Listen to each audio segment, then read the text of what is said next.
Alan, you're all about the environment. You're all about sustainability. That's kind of like a cornerstone of your branding. So why don't you offer refills?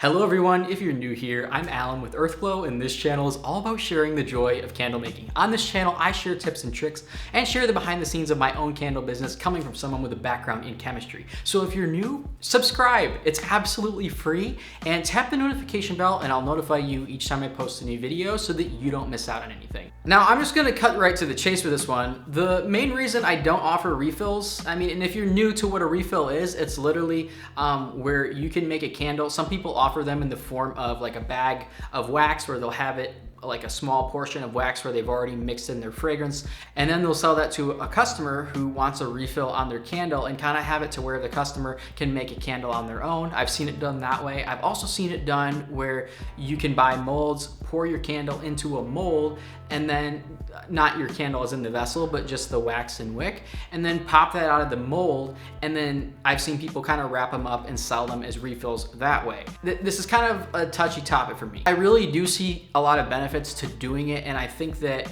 it's really important to be as sustainable as possible, and definitely offsetting our carbon output is really important to me. However, I do not make refills, and the main reason for this is when you burn a candle, whether you're burning a candle in a glass vessel or a concrete vessel, you are essentially taking that vessel up to pretty high temperatures. I mean, the exterior of the vessel can reach up to 170 Fahrenheit. That's the industry max. I tend to like mine to not exceed 145, but that's just the outside of the vessel. The inside of the vessel gets a lot warmer than that. And when you're doing this, you're essentially compromising your container.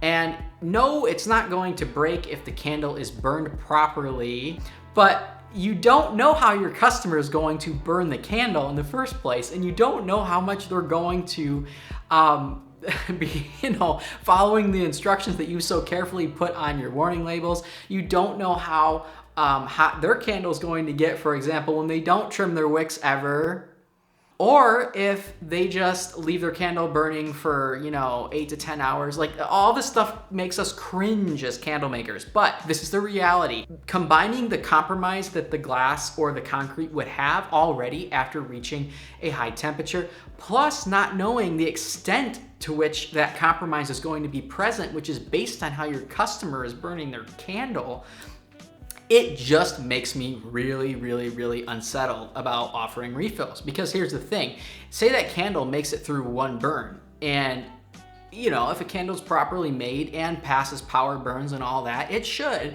I would say, even if your customer misuses your product, this gets really gray, because what extent to which are they misusing it? Are they burning it for 10 hours at a time? A lot of this is just asking for trouble. These things are not allowed within the extent of our product specifications, for example. But say they're doing that, and you really won't know if they're doing that. And then say they buy your refill and they put that refill in their candle, and now all of a sudden their jar does break because they try to do that same thing again. Or maybe even with the refill, they decide, oh, I'm gonna follow all the right instructions. I'm gonna burn this for no longer than 4 hours at a time. I'll trim my wicks, whatever.